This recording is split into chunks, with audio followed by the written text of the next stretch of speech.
Shri Radhe everyone, मैं आ गई हूँ आपकी फेवरेट स्टोरी राम भवन का। आज का एपिसोड देखिए। आज का एपिसोड बहुत ही धमाकेदार होने वाला है, तो प्लीज़ वीडियो को एंड तक जरूर देखें।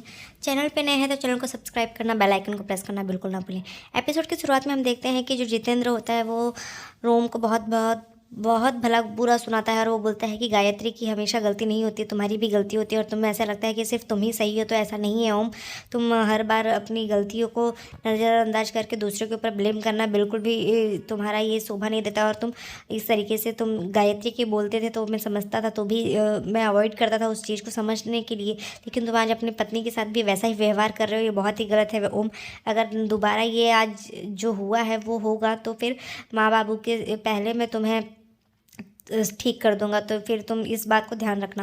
और यहाँ पे हम देखते हैं कि गायत्री जो होती है इस चीज़ का बहुत फ़ायदा उठाती है और वो उसे बहुत ही अच्छा लगता है ये सब सुन के। और यहाँ पे जो ईशा होती है वो बहुत बुरी तरीके से टूट चुकी होती है कि उसकी जॉब भी अब जाने ही वाली है, क्योंकि जितेंद्र जो होता है वो उसे बहुत डांटता है कि इस तरीके से तुमने अपने घर के मसले को उसके ऑफिस में ले जाके इस तरीके से बखेड़ा खड़ा कर दिया, जिसकी वजह से घर उसके ऑफिस में उसकी कितनी इंसल्ट हुई होगी और उसका जॉब भी जाने ही वाला है। और इस तरीके से फिर यहाँ पे हम देखते हैं कि जो गायत्री होती है अपनी चाल चलती है और वो बोलती है कि ईशा हम ट्राई करेंगे कि तुम्हारी जॉब बच जाए, पर हम सिर्फ ट्राई कर सकते हैं और कुछ नहीं। और यहाँ पे गायत्री जो होती है वो अपनी चाल चलने के लिए रेडी रहती है। यहाँ पे वो ईशा की तरफ देखती है और फिर ओम को देखती है और ओम की तरफ देख के वो स्माइल करती रहती है, तो ओम को समझते तो आ ही जाती है उसकी चाल।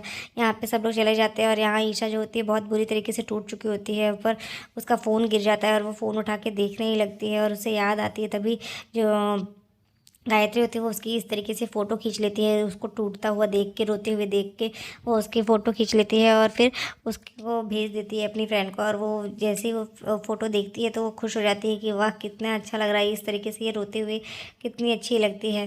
तभी यहाँ पे हम देखते हैं कि ये देख के जो गायत्री होती है बोलती है कि इसी तरीके से हम तुम्हें बहुत बुरी तरीके से तोड़ लेंगे। और तुमने जिस नौकरी के दम पे तुमने ये कोशिश की थी कि तुम ओम को पढ़ाओगी और इस घर का मान सम्मान बढ़ाओगी, तो वो ऐसा कभी नहीं होगा।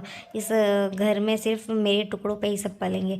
तभी दूसरी तरफ हम देखते हैं कि वो तैयार होकर ऑफिस के लिए जाती ही रहती है। तभी अपने बाबा के हाथों का निशान याद करती है और वो बोलती है कि बाबा हम हर बार कोशिश करते हैं कि सब कुछ ठीक करें, पर कोई ना कोई मुसीबत आ ही जाती है हमारे ऊपर और ये सब चीज़ें पता नहीं कब सब ठीक हो गई है। दूसरी तरफ हम देखते हैं कि ओम आता है, ये सब चीज़ें सुन लेता है उसके जब वो बोलती रहती है, तभी वो उससे माफ़ी मांगने और उससे बात करने के लिए आता है। और फिर ये सब और जो ईशा होती है वो बहुत बुरी तरीके से रोती रहती है, उसको बहुत बुरा लगता है और वो बिना उससे बात किए वहाँ से चली जाती है।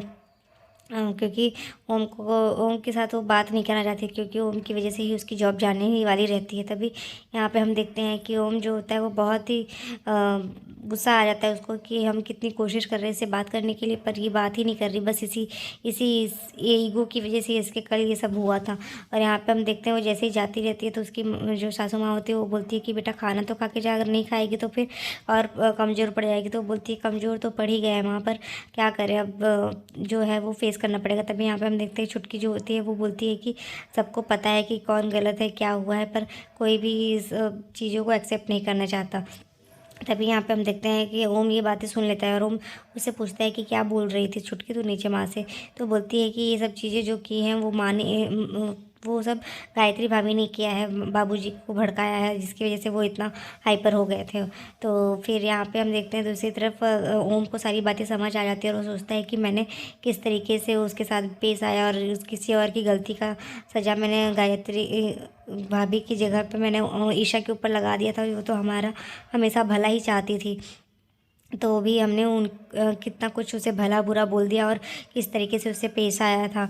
और ये सब सोच सोच के वो खुद को बहुत परेशान कर लेता है और वो सोचता है कि अब मैं क्या करूं। और यहाँ पे हम देखते हैं कि उसे बहुत पछतावा होता है। ओम जो होता है वो अपनी वही सब बातों को याद करके बहुत पछताता है। दूसरी तरफ हम देखते हैं ईशा जो होती है बहुत बुरी तरीके से टूट पड़ चुकी होती है, क्योंकि उसे लगता है कि वो ओम के खर्चे अब किस तरीके से उसको पढ़ाएगी, वो किस तरीके से वो सब कुछ पूरा करेगी, पर वो अभी भी बहुत ही वो सारी चीज़ों को याद करता है ओम की इस तरीके से उसने हमेशा हमारा साथ दिया और हमने उसे ही गलत ठहरा दिया। और यहाँ पे हम देखते हैं कि जो ओम होता है वो बहुत इस तरीके से सोचता ही रहता है कि अब हमें उससे माफ़ी मांगनी पड़ेगी। और यहाँ ईशा जो होती है वो बाज़ार में अकेले ही जाती रहती है और उसे अपने आप को ही देख के उसे ऐसा लगता है कि इतने बुरी तरीके से हम टूट चुके हैं। ओम जो है यहाँ पे ईशा से माफ़ी मांगने के बारे में सोचता है कि आज हमारी वजह से उसका जॉब चला जाएगा, आज हमारी वजह से उसकी नौकरी चली जाएगी, अब हमें ही कुछ करना पड़ेगा। और यहाँ पे ओम जो होता है वो वहाँ से जाने की कोशिश करता है। वो सोचता है कि जाके मैं उसके ऑफिस में जाके बात करूँ, क्योंकि वो चीफ के सामने आज सर झुका के हमारी वजह से खड़ी रहेगी। और यहाँ पे हम देखते हैं कि ओम जो है वो पूरी कोशिश करता है कि वहाँ जाए। तो इसी तरह हम देखते हैं गायत्री जो होती है वो अपनी चीफ के सामने खड़ी रहती है और वो बताती है कि सर ये सब मेरी ही वजह से हुआ है, एक्चुअली हमने इनको नाइट ड्यूटी पे उस दिन लगा दिया था और इस वजह से ये सब चीज़ें हुई। पर यहाँ पे और उसका रजिस्ट्रेशन जो टर्मिनेशन लेटर है वो रेडी करके रख दिया था उसने कि आज चीफ सर जो है वो यही देंगे इसको, जिससे इसकी टर्मिनेशन हो जाए।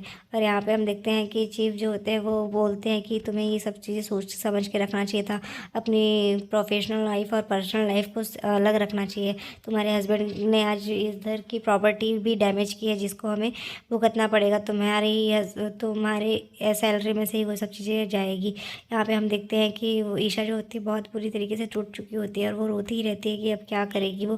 पर तभी वहाँ पे ओम आ जाता है। ओम जो होता है सिक्योरिटी से बात करता है कि मुझे अंदर जाने दो, मुझे बहुत ज़रूरी बात करनी है अंदर। तो यहाँ पे ओम को जाने से मना कर दिया जाता है कि हम जानते हैं तुम क्या करते हो और क्या कर सकते हो, तो इसीलिए तुम्हें जाने से बहुत ही स्ट्रिक्टली मना किया है।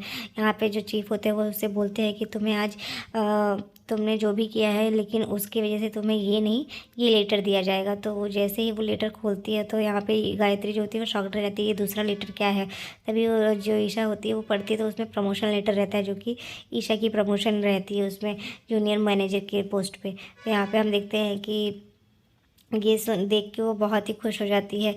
और यहाँ पे ईशा जो होती है वो अपनी बातों को उसको समझाने की कोशिश करती है कि थैंक यू सर। और क्योंकि वो बताते हैं कि हमारे एक्चुअली जो गेस्ट आए थे वो एक लॉयर थे और वो उन्होंने उनको एक्चुअली जो दांत दर्द का वो बता रहे थे वो उन्हें हार्ट अटैक की प्रॉब्लम थी और उस वजह से तुम्हारे ट्रीटमेंट से और तुम्हारी केयर की वजह से वो उनको उनकी जान बच पाई है, जिसकी वजह से तुम्हारी सर्विस उन्हें बहुत पसंद आई है। तो इस तरीके की ट्रीटमेंट हमारे ऑफिस में होनी, हमारे होटल में ऐसे एम्प्लॉयज़ की बहुत ज़रूरी है। तो यहाँ पे वो बहुत खुश हो जाती है और फिर वो उसको गायत्री को भी बोलते हैं कि आपने बहुत ही सही टाइम पे आपने ईशा को नाइट ड्यूटी पे लगाया था जिसकी वजह से ये हो पाया है। तो आप लोग अभी लेकिन आपकी जो सैलरी जो प्रॉपर्टी डैमेज हुई है वो आपकी सैलरी में से कटेगी। यहाँ पे गायत्री जो होती है वो ईशा को कॉन्ग्रेचुलेशंस विश करती है और फिर यहाँ पे गायत्री जो होती है वो गुस्सा ही करती है कि ये ऐसा हो कैसे गया भगवान, मैंने तो इसको पूरी कोशिश की थी कि ये निकल जाए पर ये बार बार इसे पता नहीं कैसे बचा लेते हैं। तो ये सब सुन के उसको बहुत ही गुस्सा आता है कि मैंने तो पूरी कोशिश की थी कि ये ना हो पर इसका प्रमोशन हो गया। और आज यहाँ पे फिर हम देखते हैं कि ओम जो होता है वो बहुत ही गुस्सा करता है कि आज हमारी वजह से वो बाहर वहाँ पे सर झुका के खड़ी होगी। पर यहाँ पे सब लोग उसको कॉन्ग्रेचुलेशन विश कर रहे थे और उसका वेलकम कर रहे थे क्योंकि उसका प्रमोशन हो चुका है। तभी यहाँ पे हम देखते हैं कि ईशा जो होती है वो सबको थैंक यू बोलती है और यहाँ पे जो उसकी बहन जैसी एक दीदी रहती है वो उसको शगुन में 51 रुपया देती है और फिर वो बोलती है कि आप इसकी क्या ज़रूरत थी दीदी, आपका प्यार ही बहुत अच्छा है मेरे लिए और आपका आशीर्वाद ही बहुत है। तभी यहाँ पे गायत्री जो होती है वो बोलती है बिल्कुल गलत, तुम्हें ऐसा बोलना चाहिए कि इस चिल्लर से तुम्हारी कौन सी ज़रूरत पूरी होगी। तो बोलती है कि नहीं ये सब गलत है, ये जो मैंने इन्होंने जितने प्यार से दिया है इनके ये मैं बहुत संभाल के रखूँगी और ये मुझे हमेशा बुरी नज़रों से दूर रखेगा क्योंकि इनका प्यार जो है वो माँ के समान है और माँ से भी ज़्यादा है मेरे लिए।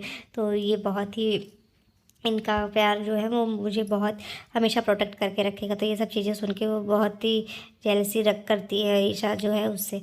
तभी वहाँ पे चीफ आ जाते हैं और वो बोलते हैं कि ईशा कल से तुम फिर शार्प 9 बजे आ जाना और जो भी हुआ वो सब तुम शार्प माइंड से अब स्टार्ट करना। और तुम लोगों ने अपने जूनियर मैनेजर से मिले या नहीं। तो वो सब बोलते हैं हाँ ठीक है मिल लिए और उसके बाद वो उसे बोलते हैं ठीक है आप अपने काबिलियत से जाने जाओगे क्योंकि तुम खुद तुम्हारे अंदर वो काबिलियत है। तो मिलते हैं नेक्स्ट एपिसोड में। आज के एपिसोड में बस इतना ही है।